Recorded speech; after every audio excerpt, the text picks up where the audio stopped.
Hey guys, it's me, Kezia, the world's leading female dating coach for men.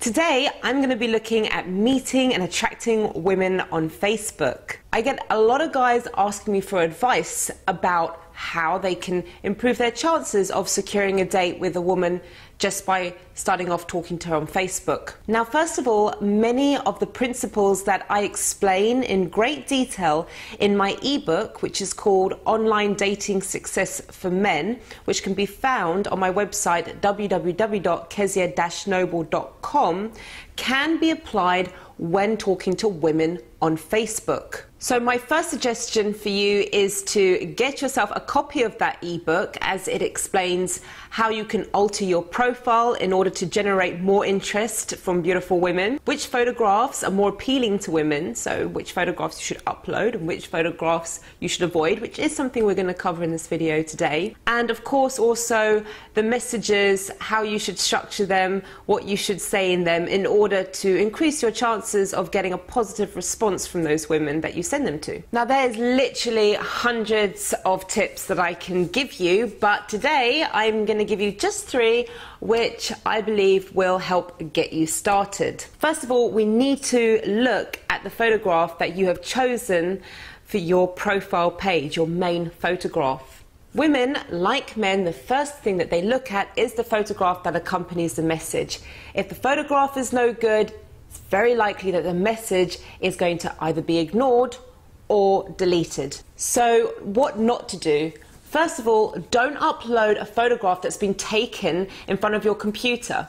Now, apart from that really attractive screen glare which is going to be on your face, it also conveys the message to the girl that you are lonely and that you spend way too much time on the computer, surfing the net, looking for hot girls to send messages to. You might not be that guy. You might have just been really lazy and decided that it would be adequate to have a photograph of you with a screen glare on your face. It's not adequate. It conveys you're lonely even if you're not, so please ditch that one.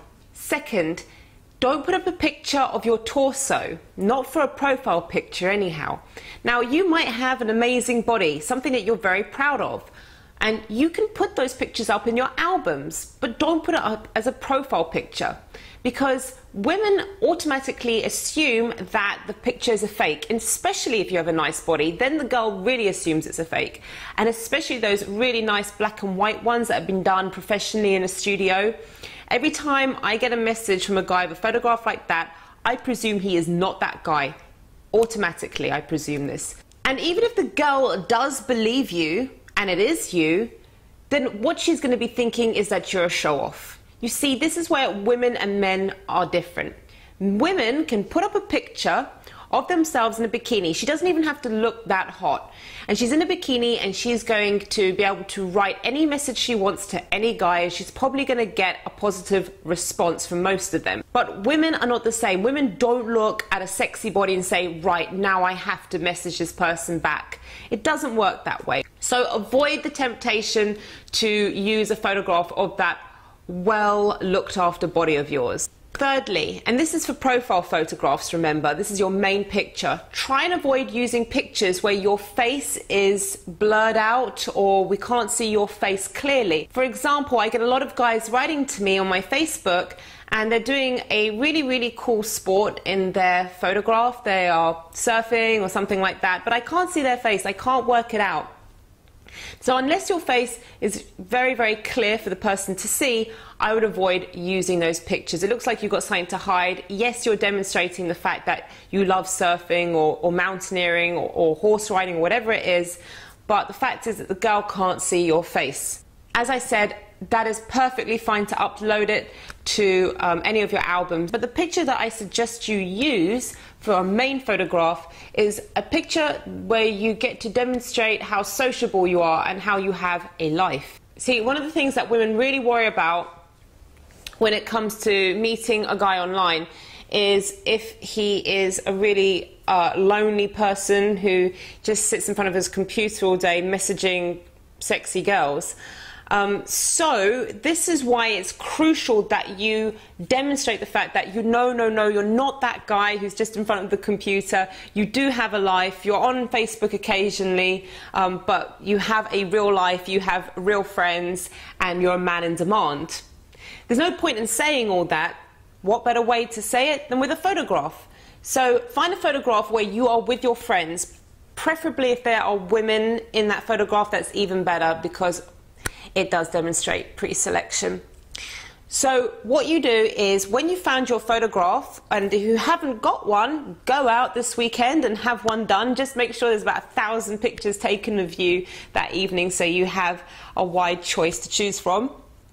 And then what you should do next is actually crop that picture. Crop that picture so you can just see the arms or just the edges of the people around you. This will still show that you are a guy who is sociable and has lots of friends, and you are a guy who's in demand, without taking the main focus off you. Because a lot of times a guy will upload a picture where he's got all his friends and the girl's just thinking, well, which one is he? So that's a tip that I give all my students for their online dating profiles and their Facebook profile pictures, and they say that they have had so much more of a positive response from girls just by altering their picture. Haven't even got onto the message yet. So the message, don't start off with, hey sexy, no compliments, you look gorgeous, you're so hot, nothing like that. Now that's music to a guy's ears. I mean, if he hears a girl saying that to him, it works. But on women, it does not. You see there's loads and loads and loads of other guys, they're doing exactly the same thing. They're writing that she's gorgeous, that she's amazing, she's so hot, and that's the first lines that they're using, and you're not being original when you do it. All that's going to happen is she's going to put you into the category of all the other guys who just worship her from afar. Also, don't write generic questions like, hey, how are you? What have you been up to today? What are you having for dinner? What are you up to tomorrow? You'd be surprised at how many guys use just a really dull, generic question, thinking that the girl's really going to go and respond to that one. So what you should do is actually do a little bit of work, have a look at her profile, and find something that she's passionate about or something she's interested in. So just move away from those holiday snaps of her in a bikini for 5 minutes and look at what she's interested in. Try and find out, even through the photos, a little bit more about her.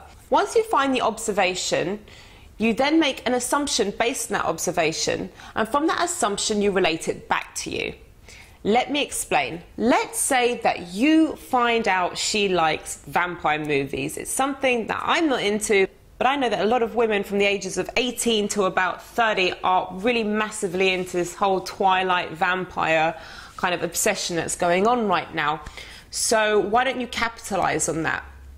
You make the observation, oh, I see that you're insanely crazy about vampire movies. I see that you are like the world's biggest fan of the Twilight movies. Something really exaggerated like that. So then you make an assumption based on the observation. You can make an assumption about her or what she's into. So for instance, you notice she's into these vampire movies. I reckon that you know the whole script to every single one of the movies. Or you can say, I bet you and your friends have like these crazy vampire evenings together where you just sit down and watch all the movies and you get really horny over the main guy in it. No, you don't write that bit. But, you know, you just talk about that guy, that actor who all the girls seem to like. Anyway, it's an assumption like that. You assume what maybe she's doing on a weekend, in this case, because she loves vampire movies. You assume something about her character. You assume something about her obsession. Thirdly, you relate it back to you. You relate it back to you by either giving an opinion, by sharing a story, or by using validation or qualification, as some people call it. So you could say, in this case, I've never seen the movies, I heard that guys really don't like them. So there's a little bit of a challenge there, so it leaves a door open for her to make the move and try and convince you that, no, men really would like this movie also. You could maybe say, I've watched the movie, I hated them, you know, tell me why. You can finish off with a little task, tell me why everyone's crazy about them. You can do anything as long as it's related back to you. You can do this in terms of her holidays.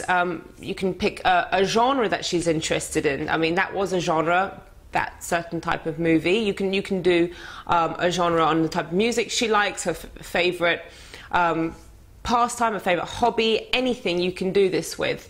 But it's literally make the observation, assume, and relate back to you. Now here's why it works. Making the observation shows that you have actually taken the time to find out more about her as a person rather than how good she looks in a tight bikini. Secondly, the assumption. The assumption is a great replacement for a question. A question can be quite invasive. It's a little bit nosy. It's too many questions become an interrogation, and it also feels a little bit like you are invading her space, her privacy, her bubble, her reality. So you replace it with an assumption, and also an assumption can force a response better than a question, actually. Thirdly, relating it back to you. This helps make the conversation a little bit more two-way. A lot of the time, guys will just focus the direction of the conversation all onto the girl. Relating it back to you is very important because it makes the conversation seem a lot more two-way rather than just you interrogating the girl, you trying to invade her personal space. You can add on at the end a little question if you like, but usually the assumption and the part where you relate it back to you is enough to get a response. I have given this out to nearly all my students that are interested in online dating and flirting with girls on Facebook and meeting girls via Facebook. And for all of them, they say that their results have improved dramatically. So check out that online ebook that I told you about at the beginning of this video, Online Dating Success for Men. Again, here's my website, www.kezia-noble.com, and you can find out all about myself, my team of amazing instructors and wing girls, all my live events, boot camps, the 7-day course, my other products, and of course my regularly updated blog. Don't forget to subscribe to this channel. There's going to be lots more videos coming out very soon. I hope you enjoyed this video, and I hope to see you soon. Take care.